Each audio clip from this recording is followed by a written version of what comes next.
Flower power was a slogan used during the late 1960s and early 1970s as a symbol of passive resistance and non-violence ideology. It is rooted in the opposition movement of the Vietnam War.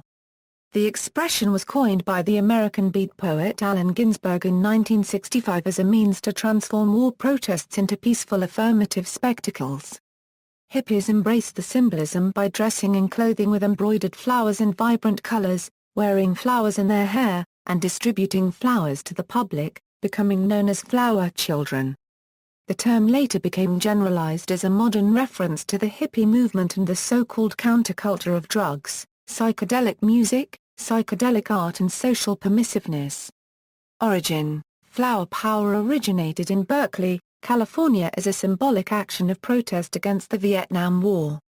In his November 1965 essay titled How to Make a March Spectacle, Ginsberg advocated that protesters should be provided with masses of flowers to hand out to policemen, press, politicians and spectators.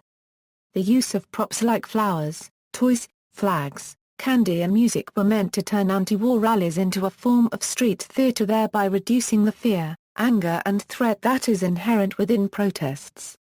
In particular, Ginsberg wanted to counter the specter of the Hells Angels motorcycle gang who supported the war, equated war protesters with communists and had threatened to violently disrupt planned anti-war demonstrations at the University of California, Berkeley.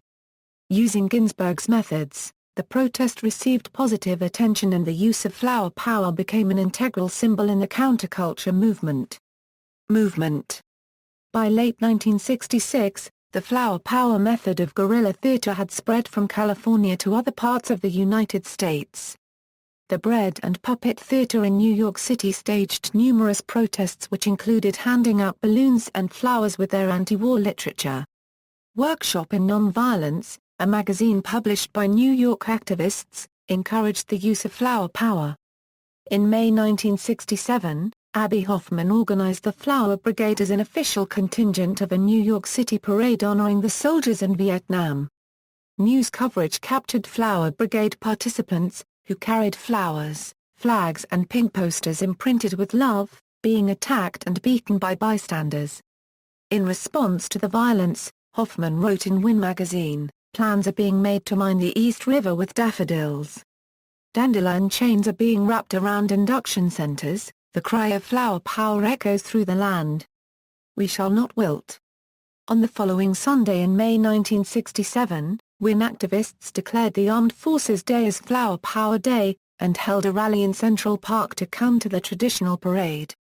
Turnout was low and, according to Hoffman, the rally was ineffective because guerrilla theater needed to be more confrontational. In October 1967, Hoffman and Jerry Rubin helped organize the March on the Pentagon using flower power concepts to create a theatrical spectacle. The idea included a call for marchers to attempt to levitate the Pentagon. When the marchers faced off against more than 2,500 Army National Guard troops forming a human barricade in front of the Pentagon, demonstrators held flowers and some placed flowers in the soldiers' rifle barrels. Photographs of flower-wielding protesters at the Pentagon March became seminal images of the 1960s anti-war protests. An image by French photojournalist Marc Ribot that was printed throughout the world was of 17-year-old high school student Jeanne-Rose Casimir clasping a daisy and gazing at bayonet-wielding soldiers. Smithsonian Magazine later called it a gauzy juxtaposition of armed force and flower child innocence. One photo, titled Flower Power by Washington star photographer Bernie Boston, was nominated for the 1967 Pulitzer Prize. Taken on October 21, 1967, the photo shows a young, long-haired man in a turtleneck sweater, placing carnations into the rifle barrels of military policemen. Cultural legacy: the iconic center of the flower power movement was the Haight-Ashbury district in San Francisco, California. By the mid-1960s, the area, marked by the intersection of Haight and Ashbury streets, had become a focal point for psychedelic rock music. Musicians and bands like Jefferson Airplane, The Grateful Dead and Janis Joplin all lived a short distance from the famous intersection. During the 1967 Summer of Love, thousands of hippies gathered there, popularized by hit songs such as San Francisco. a July 7, 1967, Time magazine cover story on the hippies, philosophy of a subculture, and an August CBS News television report on the hippie temptation as well as other major media interest exposed the hippie subculture to national attention and popularized the flower power movement across the country and around the world. The avant-garde art of Milton Glaser, Heinz Edelman, and Peter Max became synonymous with the flower power generation. Edelman's illustration style was best known in his art designs for the Beatles' 1968 animated film Yellow Submarine. Glaser, the founder of Pushpin Studios, also developed the loose psychedelic graphic design, seen for example in his seminal 1966 poster illustration of Bob Dylan with paisley hair.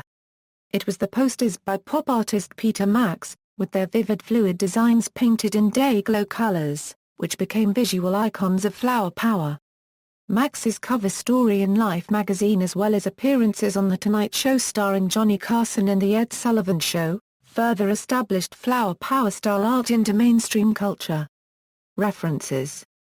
Further reading, Bennett M. Berger, Hippie Morality a Euro More Old Than New, Society, Volume 5, number December 2, 1967, Stuart Hall, The Hippies, An American Moment, CCCS Selected Working Papers, Center for Contemporary Cultural Studies, Routledge, 2007, ISBN 0-415-32441-6, see also, Guerrilla Gardening, a 1960s Photographic Archive.